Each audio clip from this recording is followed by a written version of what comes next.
The other side of the road is safe, where we sidestep being bothered and avoid getting involved. But rolling up your sleeves and boldly going where few dare to tread, that's walking through Samaria.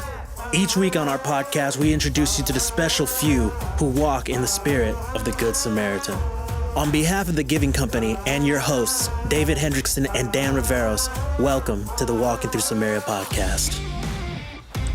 Well, hey, everybody. Welcome back to the Walking Through Samaria podcast. This is David Hendrickson and my co-host, Dan Riveros. And we have a very special guest for you today, coming all the way from California. Are you in California today, Doreen?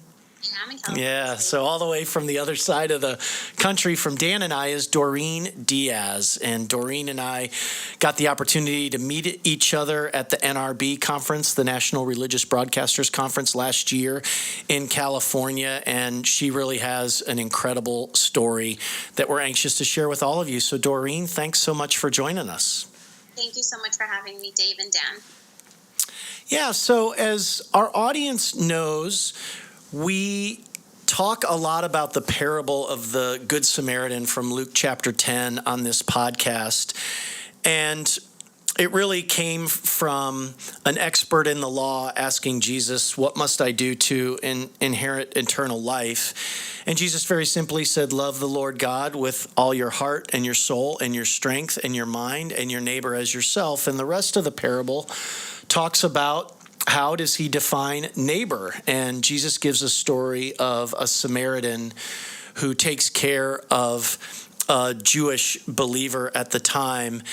And for our listeners, I know we talk about this might be repetitive, but the relationship between Jews and Samaritans at that time was quite contentious, and it's been compared to Muslims and Serbs in Bosnia and Catholics and Protestants in Northern Ireland and gangs in Los Angeles and New York. And Doreen's story that you all are going to hear actually comes from that last analogy, which is gangs in Southern California.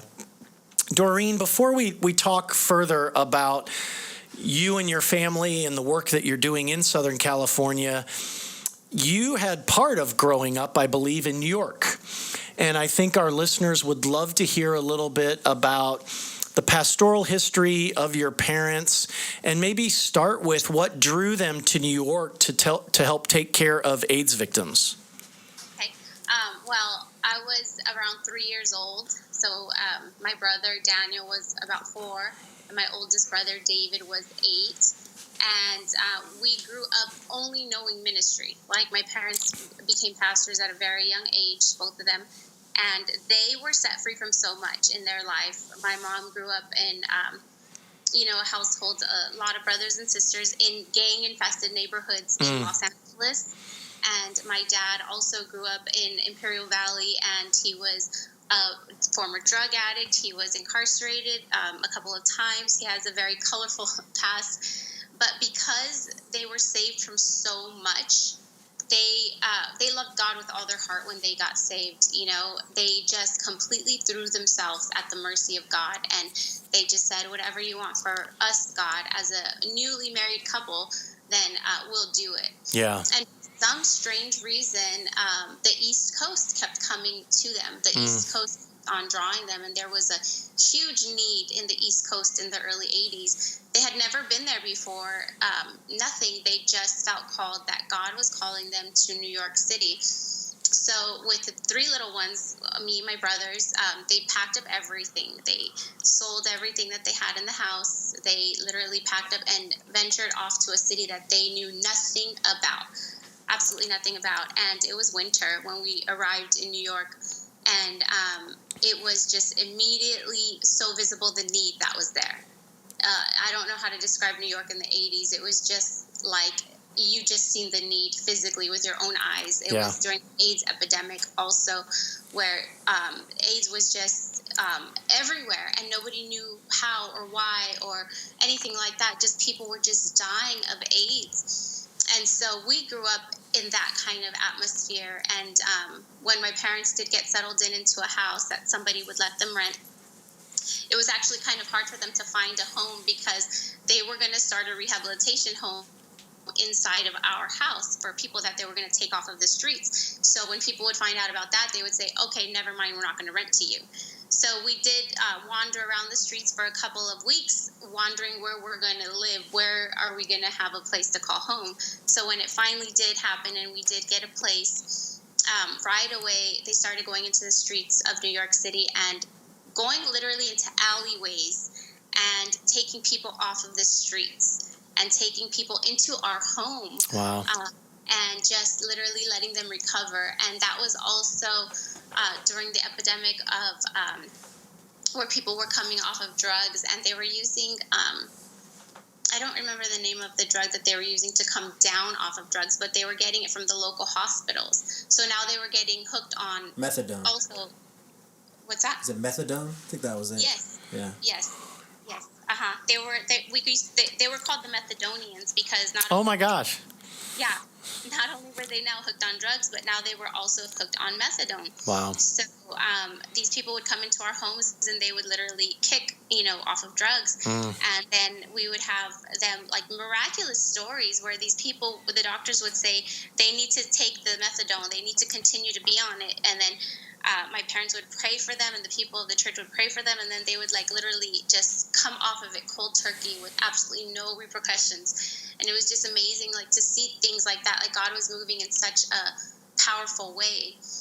And also, it was just, people were coming into our church sick of AIDS. And we would have funerals back to back to back of people coming in. And there was no cure. There was no medicine. Nobody knew anything about it. And me and my brothers grew up seeing all of this. You know, yeah. To us, it was normal. Mm-hmm. It wasn't like, oh my gosh, what are we doing? Like, this is crazy. To us, that was life. That was normal for us. It wasn't like a shocker, and it wasn't anything out of the ordinary, but that was life for us. So, and Doreen, what I love about this part of your story, which you guys obviously carry with you as you go back to California, but one of the things that Dan and I have talked about on this podcast has been the Samaritan was walking on the other side of the road and didn't avoid the messiness. And I feel like it's sometimes as believers, we may say, well, of course, Pastor Diaz, being a drug addict and a felon, did this type of redemptive work for people in New York because that was his story. Well, it's supposed to be all of our stories. We're not supposed to walk on the other side of the road and ignore the pain and the brokenness. We all have been broken. We all have been redeemed. And I just love that you all are such a great story of a family that was willing to sacrifice a lot to help those that were on the other side of the road. So how long in New York before you all decided to head back to Southern California? So we did ministry in New York for 10 years. Wow. So, yeah, in 1995, we moved back. No, I'm sorry. In 1992, we moved back to New York, yeah. And you are the youngest, right, in your family? Yeah, I am. Yep. The youngest and the only girl. There you go. And so mom and dad are pastors, I think. Is that right? Yes. Yep. And then David, Daniel, and you in that order. Yes. Awesome. And so coming back to California, you all are a little bit older now. I want to maybe set a little bit of context about the gang situation in kind of LA County and Southern California as best as I know. And you may have some things to add here, and Dan, you may as well. But some of the research that I've done says that there's almost 30,000 gangs and over 800,000 gang members in the country, and that it's not necessarily isolated to New York and Los Angeles, like big cities, small cities, rural areas, urban areas. Like, this is a much more prevalent kind of issue than I certainly realized, living in the northern suburbs of Atlanta.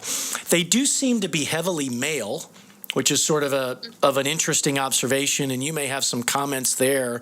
And the other thing that I've noticed is that there's a heavy ratio of Hispanic Latino gangs and African American gangs, and a lot of this stems from brokenness in the home, which I'll talk about in a minute. But because there are a smaller percentage of kind of white participants in gangs, I feel like we as Caucasians need to really understand this and figure out why is it that these people groups are being subjected to this. And so maybe talk a little bit about what drew your family to kind of lean into this particular issue. Okay, yes, definitely. It's kind of like the places that my parents have been called to minister have always been inner city. You know, so going to New York, it was like in the inner cities, like Brooklyn, New York, and the worst parts, you know. And then when we moved to California, it's so funny because California and New York are like day and night. So actually, when we moved to California, we moved to Covina, and to us, it was so beautiful. They actually had grass in schools. Yeah. And it's like, wow, they're open fields, not like completely like gated and doesn't look like a jail. So to us, we thought like, wow, this is amazing and beautiful and so different than what we're used to. But just because we lived in Covina, my parents were drawn to Baldwin Park, and Baldwin Park full of cities over from Covina, probably like 4 cities over. But Baldwin Park is, I consider it a little inner city because of it's heavily populated with Hispanics, and there are a lot of gang members in Baldwin Park, and it's next to a place called El Monte, where El Monte is really, really infested with gangs. So it's kind of like my parents never really took the easy way when it came to pastoring. They picked kind of any city, but for some reason, the inner cities, they always wanted us to be in the mix of the inner cities because that's where there was such a need. Yeah. So when we moved our church to Baldwin Park, immediately it was just so different because in New York, we had every single culture in our church. Every single culture. We had Puerto Ricans, we had blacks, we had the Italians, we had every culture that you can think of we had in our church. And then moving to Baldwin Park, it was literally only Hispanics. Only Hispanics. And because of the place that we moved, so it was, even though we're Hispanic, it was just such an eye-opener for us to see that. And we just started noticing the need and started seeing that most of the people that were coming in were ex-gang members or were gang members that were currently there. And one time, one young man got saved in our church, and a couple months later, another young man got saved in our church, and they met each other there, and the story is actually kind of crazy because they were rival gang members on the streets, and they actually wanted to kill each other out on the streets, and they end up both getting saved at the same church and becoming friends. Oh my gosh.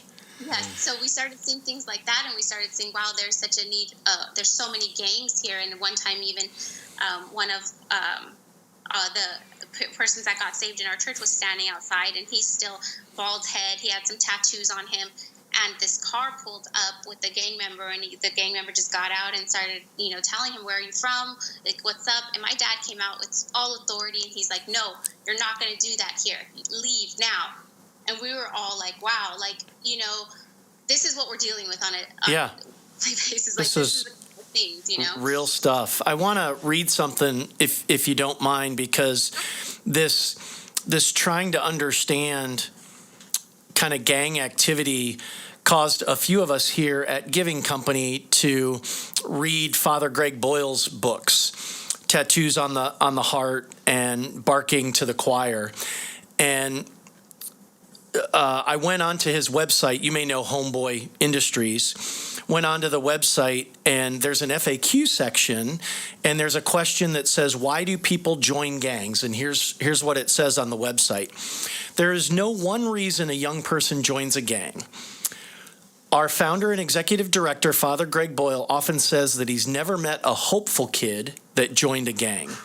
Our clients come from diverse backgrounds, but the majority have experienced serious trauma of some kind, whether it be abandonment as a child, sexual or physical abuse, a history of family violence or drug involvement, and so on. However, it is also possible for someone who has not experienced any notable degree of these circumstances to join a gang. Sometimes the larger environment you are raised in is simply difficult to avoid. As for how to prevent children from joining gangs, that is a question that researchers, nonprofits, schools, and government programs spend huge amounts of time and resources trying to answer. So I just wanted our listeners to understand that, these are not inherently bad people. These are people that have experienced probably something really bad in their life and had nowhere else to go. No, that's definitely it. Yeah. So let's sort of move ahead, if you don't mind.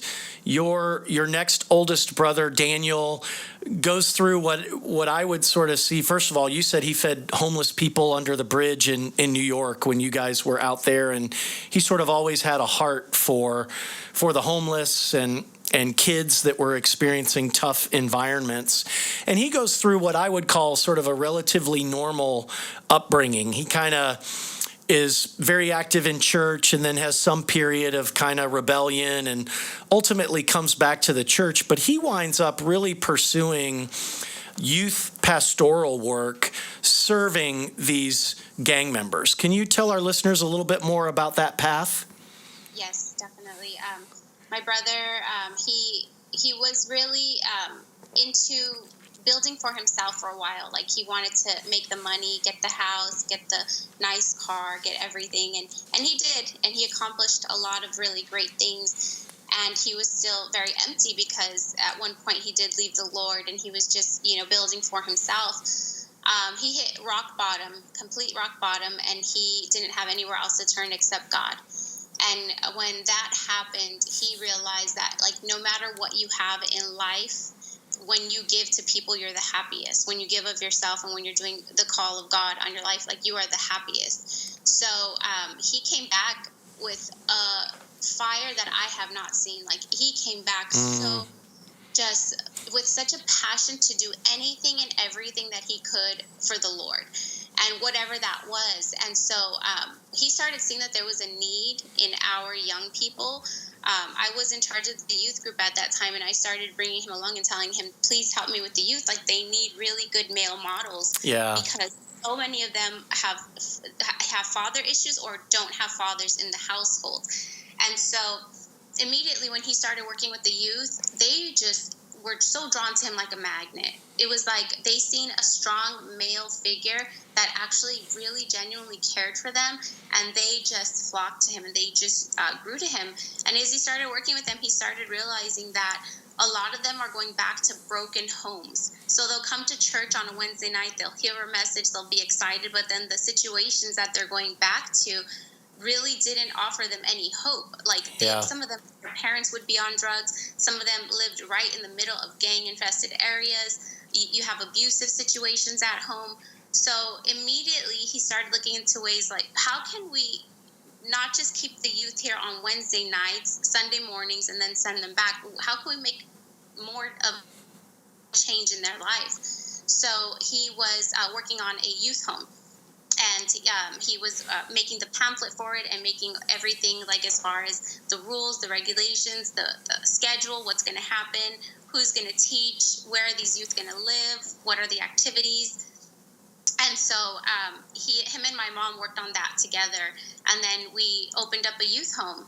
And we had, I think, about 5 to 6 youth just come in immediately right away because the situations at home were just not good.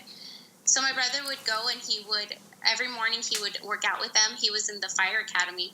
So he did a lot of the physical training that he learned there, and he would come and he would bring it because he not only wanted to teach them spiritually, but he wanted them to also be, have confidence in themselves as far as, like, physically and all around. Right.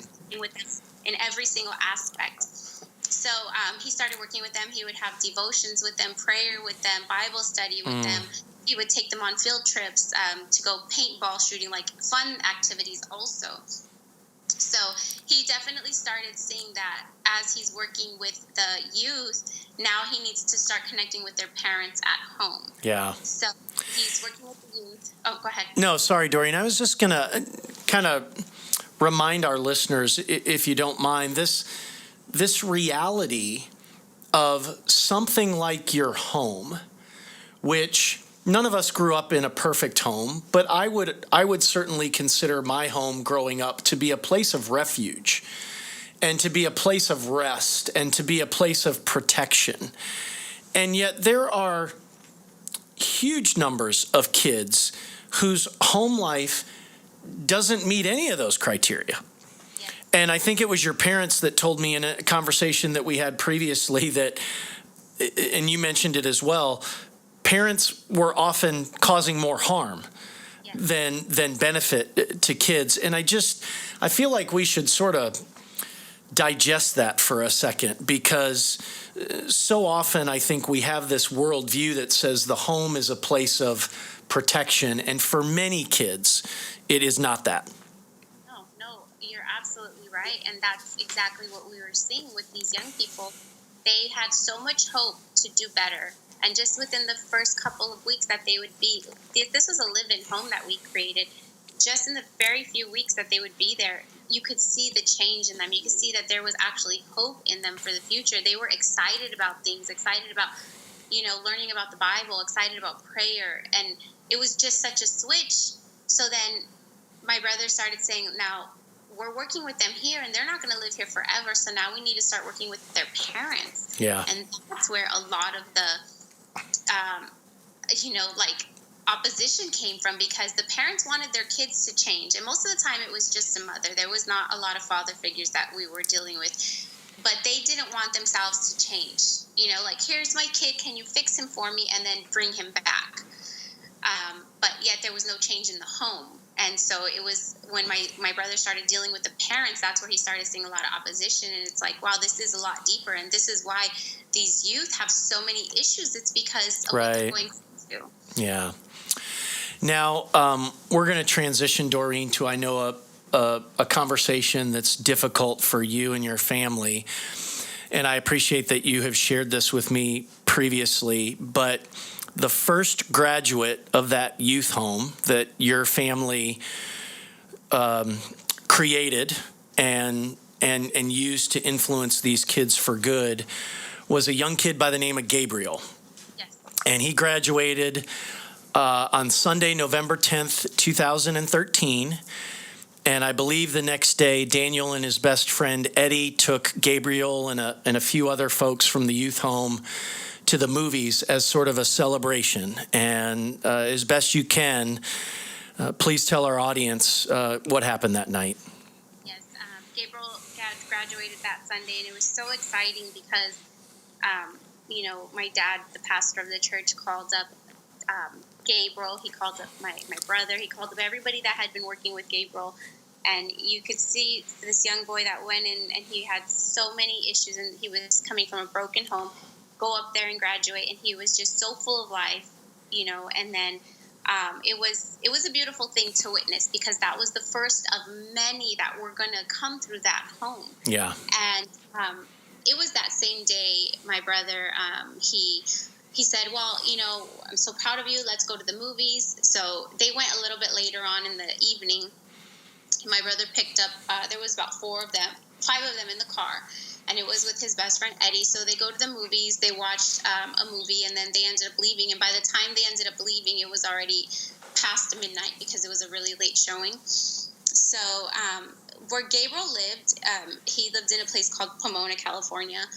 And Pomona is one of the cities that it's highly, highly infested with gangs. I mean, it's such a neighborhood where if anybody in California knows Pomona, they know about the reputation that Pomona has. But that's where he lived, and that's where my brother was going to be dropping him off. So they drop him off at his house, and he says goodbye. The last thing that my brother told him was, I'm proud of you, man. You're going to do great things. He gave him a hug. He got in the car. And there was still 3 other people in the car at that time that needed to be dropped off, other youth that he took with them. So him and his best friend, Eddie, they pull up to a stop sign, and my brother takes out his phone to see who's going to live closer, what address is he going to put in to see who's going to go home next. Somebody walks up to the car and opens fire on the car. And my brother was the only one that was hit. And he passed away that Monday morning from his injuries. And yeah, Wow. that was November 11, 2013. It was very early in the morning. Yeah. And there was a little bit of time, I think he was kind of rushed to the hospital. I think the church supported you, sort of, you and your family in that process. Can you maybe talk a little bit about sort of the whirlwind of those first few days? Yes.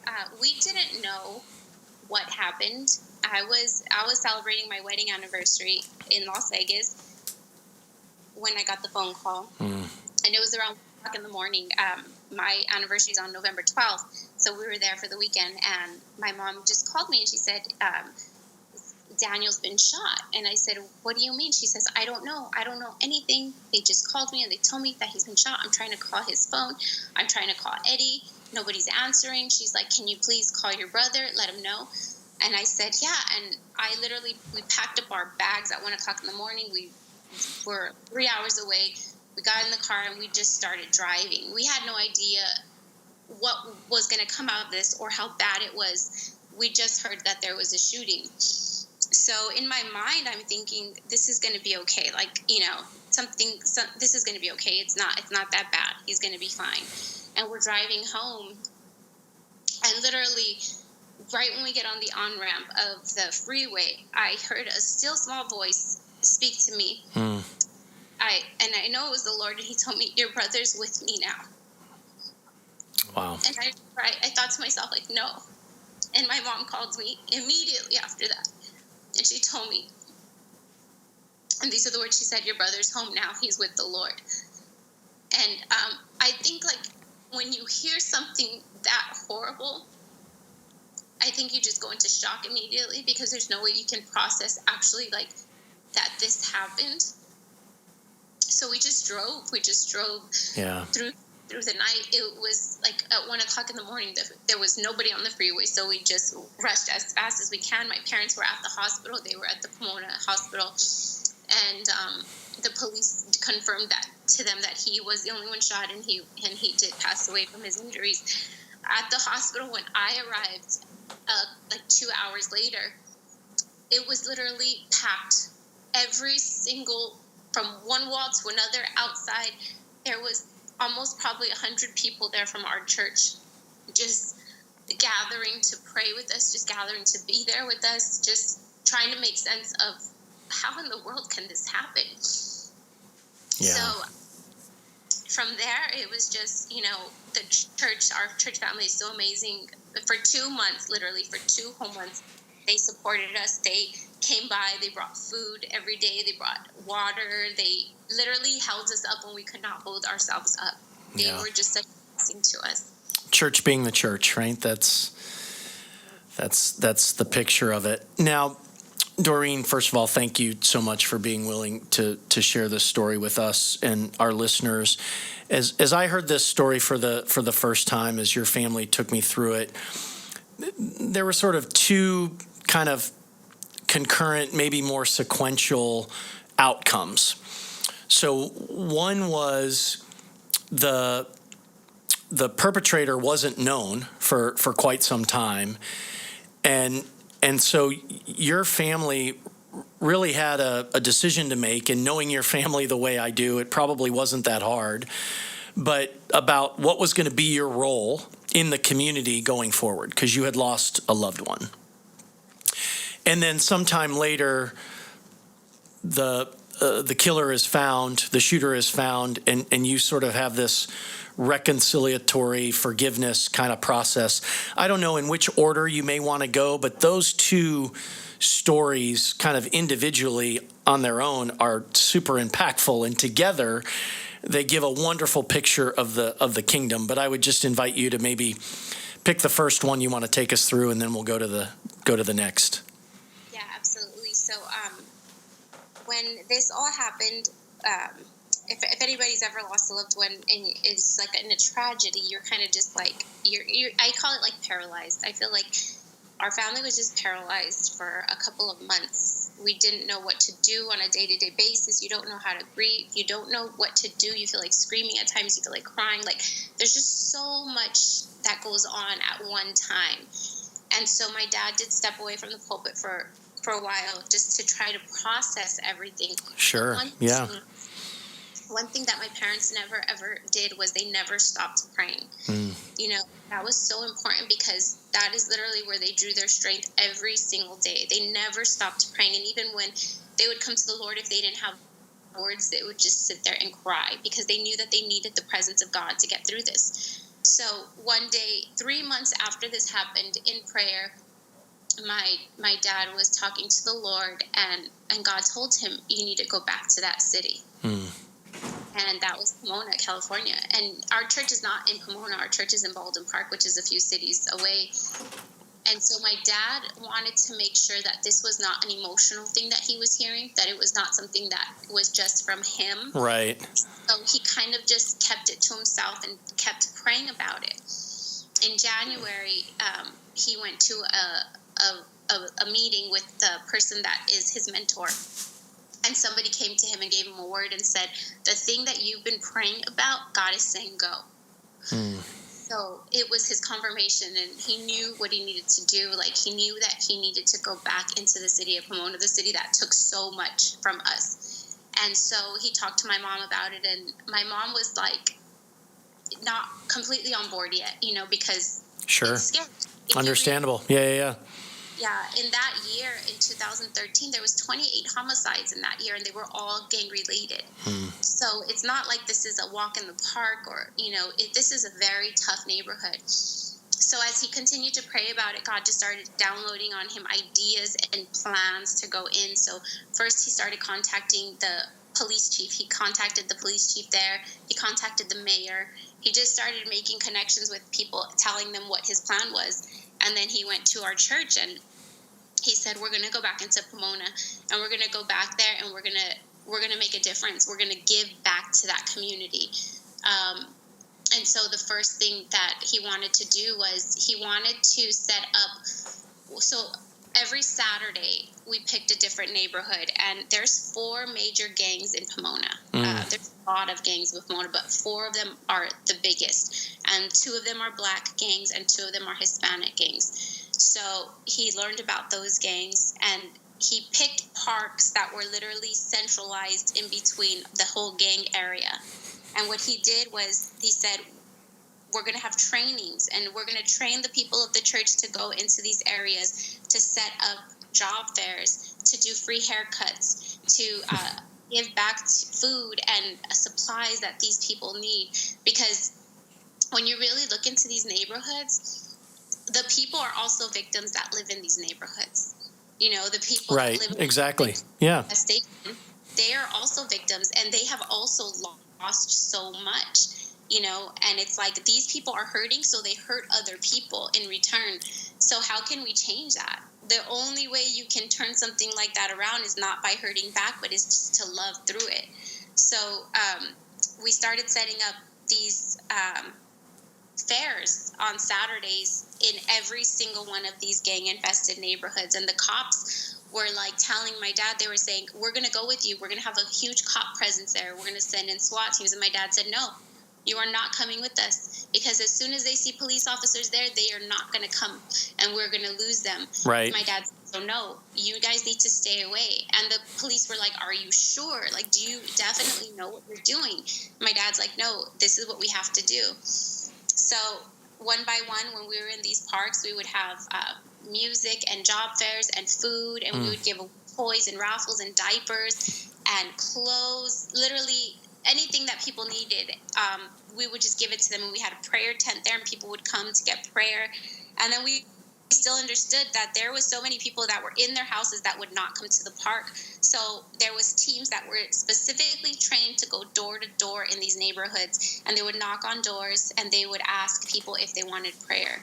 And one by one, as they were going home to home through these streets, there was so many hurting people, so many people that would come out and say, I lost a daughter, I lost a son to gang violence, I lost my dad, I lost my brother, I lost literally the same story over and over and over. Yeah. And so it was week after week after week that we were going in, and you were just seeing like these neighborhoods are doing this to themselves, you know?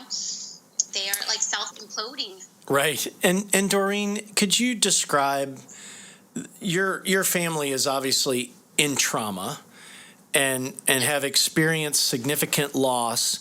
And on the flip side, you are seeing kind of this transformation, at least of individual people, where at these Saturday events, the community is supportive, the churches are supportive, the people are engaging, gang members are engaging. Did that provide some level of healing? Was it helpful to the process? It was, because when you're going through this, you always have the question of why. Like, and nothing is ever going to be good enough. You know what I mean? Like when you right, somebody, right. It's never like, oh, this is the reason. Okay, we get it now. But you're always wondering, like, why, Lord? Why did this happen? And why in that way? Why was this like this? And you know, as you read more and start to understand God never calls us to understand. Like he's not going to give us the answer, but he does call us just to keep walking by faith. And so as we kept walking by faith, not knowing, it just started making sense, like that this was opening our eyes to something that we hadn't seen before. You know, this was opening our eyes to a whole nother hurt, a whole nother dimension of hurt. And there's been so many people we've been able to reach because of this hurt that if we would have just been fine with our family, we would have known about this whole nother arena of hurt and sorrow and pain. Yeah. And so you still have questions, like, you know, but it just makes a little bit more sense as to, like, okay, God, like, as long as you can use this for good, as long as you can continue doing something good with this, then we'll continue to walk in it. Yeah. And what's the state today, Doreen, of kind of the city interventions and the youth home and those things? Can you kind of give us a current picture of what things are going on? Yes, definitely.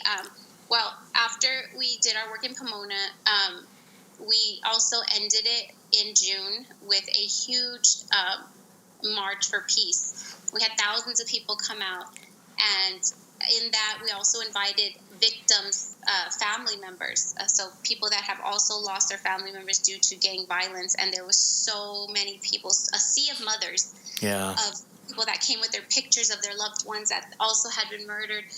And so it started just like that. And at that rally, we had a African American, a Hispanic, and a white person, a Caucasian person come, and each of them apologized for their part in what they have contributed to what is now the gang violence. Right. The African American person and the Hispanic person hugged, and they embraced and said, I'm sorry for what we have allowed in our people and the hate that we have allowed towards each other. And the Caucasian person also apologized for his lack of doing nothing and standing by and watching. Right.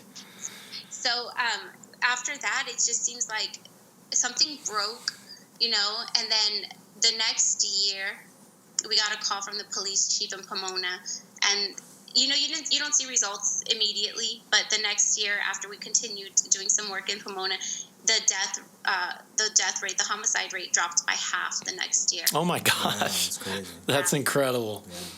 And so it went from 28 homicides the year of 2013 when my brother was killed, and the next year it was half of that. And you just see things like that, and then you're like, okay, Lord, you are using this, and we thank you. Continue to use it. Yeah. And so because of that, now we are actually opening up a rehabilitation home in Pomona.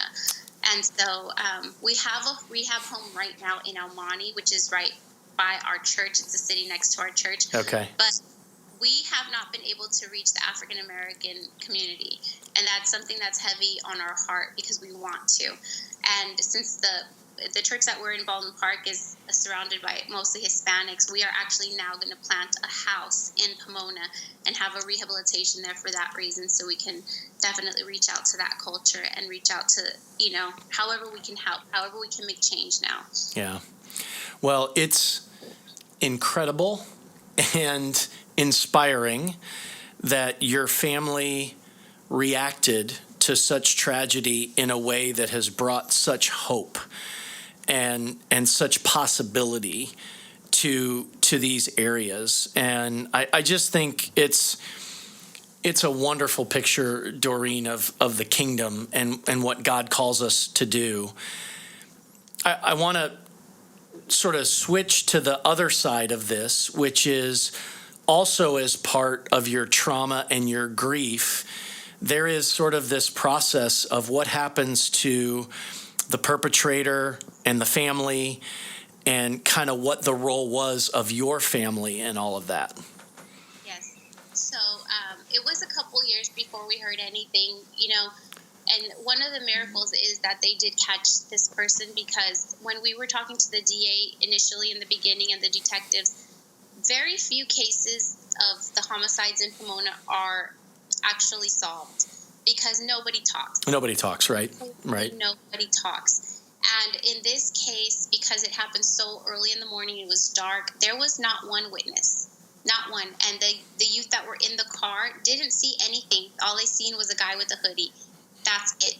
So to us, we were just praying from the beginning, like, God, we pray, God, that this person would be caught. We pray, Lord, and the DA said it's not likely. Everybody said it's not likely that it would happen.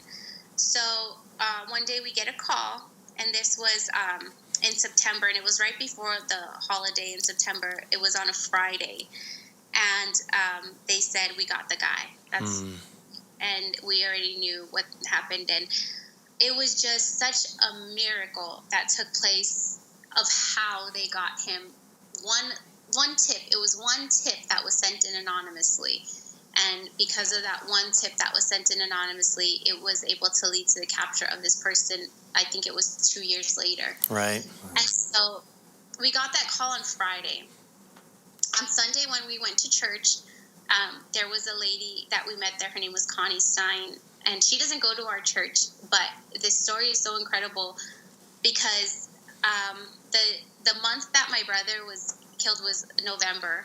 And on Halloween in our church, we have this thing called Tribulation House. It's like a maze of the end times. And then at the end, you're able to get prayed for. So she went through the maze and she saw it. And my brother was one of the counselors there. This is 11 days before my brother was killed. Right. This is what happened. So he was one of the counselors, and he asked her, Connie, is there anything that I can pray for? Do you need prayer for anything?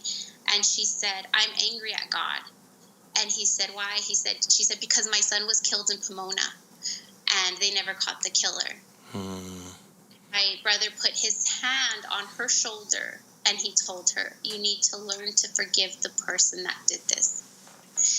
And it was just like, we didn't know this story. We had no idea that this even happened.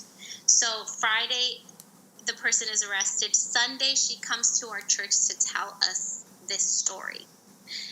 And it was kind of like that was my brother speaking through her to us. You need to learn to forgive the person that did this. Yeah. That's exactly what he told her. And as soon as she spoke those words to us, like, we knew immediately there was absolutely no other option. Like, there was absolutely no option. Like, because those were Daniel's words.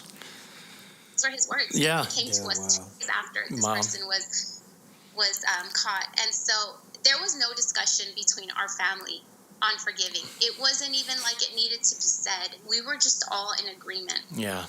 On that. It was unspoken. And so when we actually started going through court, and we had a long, trial period, and then the day that he was being arraigned, they asked us if we wanted to say something.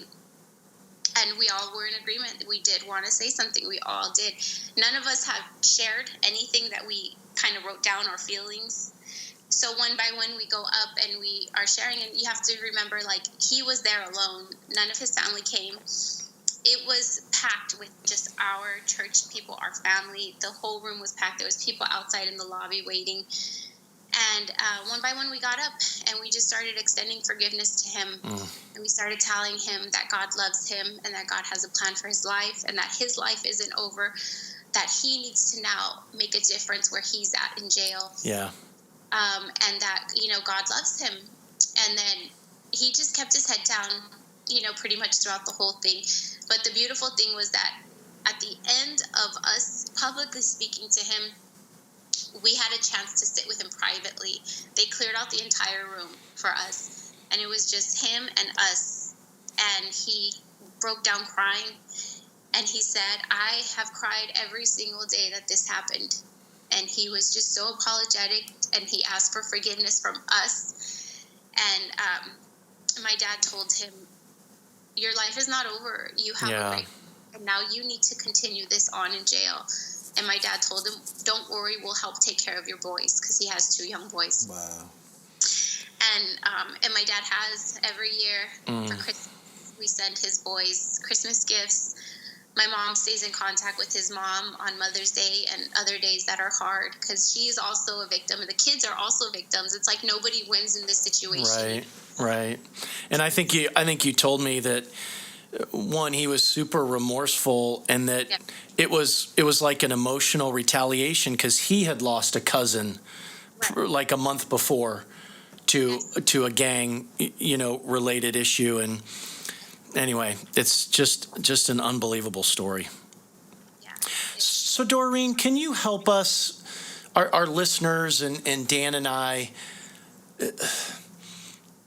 what would be your sort of advice and direction to people of faith who may or may not experience the level of tragedy that you all have, but your family, from the time your parents became believers and packed everybody up and headed to New York to care for people, to care for the least of these, have been sort of a beacon of an example for us. And so how should people lean in to caring for those that are considered the other, or the least of these, or the marginalized, or the abused?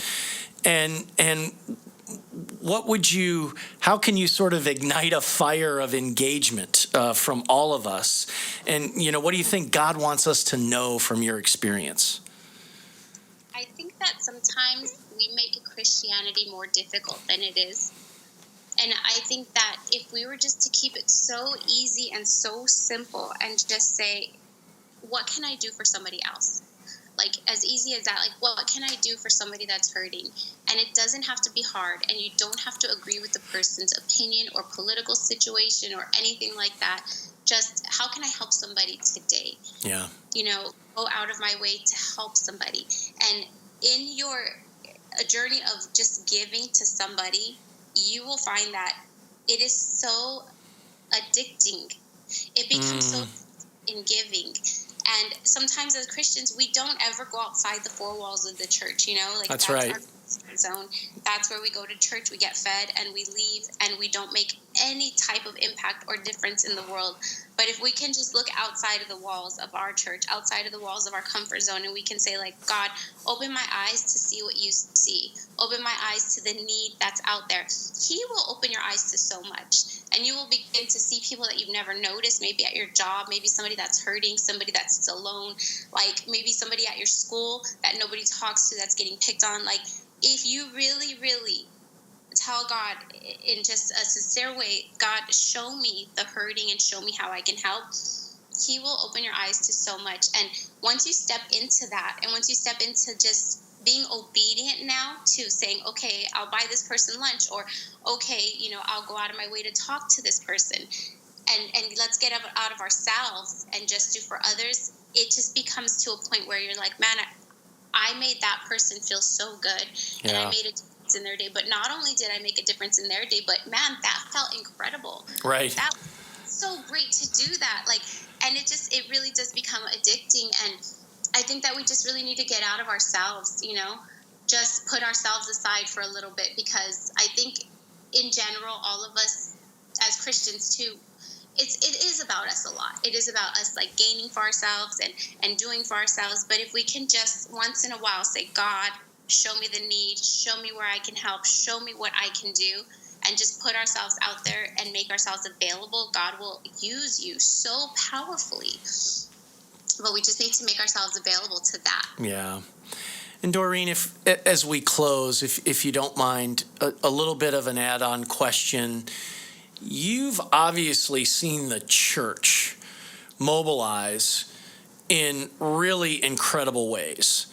Whether that was the creation of men's, women's, and youth homes, whether that was the way the church rallied around your family during time of trauma, whether that was the church sort of going into the community with your family's leadership to do things that political leaders haven't been able to do, that business leaders haven't been able to do, that community leaders haven't been able to do. You've seen the church be at the center of transformation. And so can you maybe leave us with a little bit of hope and enthusiasm around how the church can make a difference? Yes, definitely. And I think it just goes back to what I think I just mentioned, is that the church also needs to get out of the four walls. Yeah, right. There's so many churches that have so many people coming in on a Sunday, on a midweek service, but they don't do anything outside of that. It's just like, I go for my weekly meal, I get fed, and I go home. But if the church were to start really encouraging people to go outside and out of their comfort zone, because it's not comfortable at first when you start doing this. It's not. You definitely need to just be prayed up and like I said, pray, God, what do you want me to do? But if the pastors would start mobilizing people also, and the pastors would start the initiative, I think that would just ignite so many other people to do it. But I think it starts also at the top. A lot of the people in our church are so giving and so willing to go out and weekly evangelism and different types of groups because they see the example of it. Yeah. My parents are the first ones that will be out there in the streets, in the alleys, with the people, hugging them on the floor, like not afraid to get dirty.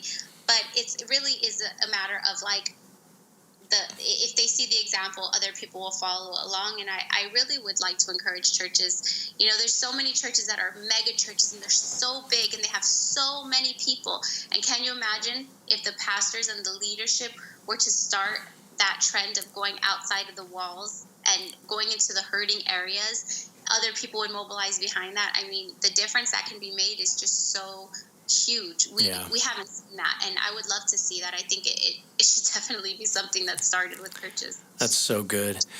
Well, Doreen, every time I speak to you, and I think this is maybe our fourth conversation, I find myself in awe and so inspired by your family, and also heartbroken. I know your willingness to share this story is so appreciated by Dan and I, by our company, by our listeners. And I just want to encourage all of our listeners, if you could, David, Donna, David Jr., and Doreen Diaz are doing incredible work. Your last name's probably not Diaz, is it? Or is it? Oh, I kept the last name. Well, perfect. There we go. So then I was right. Yeah. Deserve your prayer and your constant reminder of the beautiful picture of God and the kingdom despite tragedy. And so I just want to thank you so much for sharing your story one more time. And please tell your parents hello from us, and thank you for what they're doing. And I just hope that this story catches on. I hope that your perspective and your spirit and your commitment and your perseverance just catch on and continue to make a huge difference for the kingdom. Thanks so much for joining us today. And just to reiterate, it is a very tragic story, but there's definitely beauty in it. Yeah. And your forgiveness. Yeah, very well said. Yeah, Doreen, great to talk to you. Thanks so much to everybody listening. This is Dan Riveros and David Henriksen from the Walking Through Samaria podcast. We'll talk to you next time. See ya. For more content like this, visit us at givingcompany.com. Thank you for joining us, and we'll see you next time on Walking Through Samaria.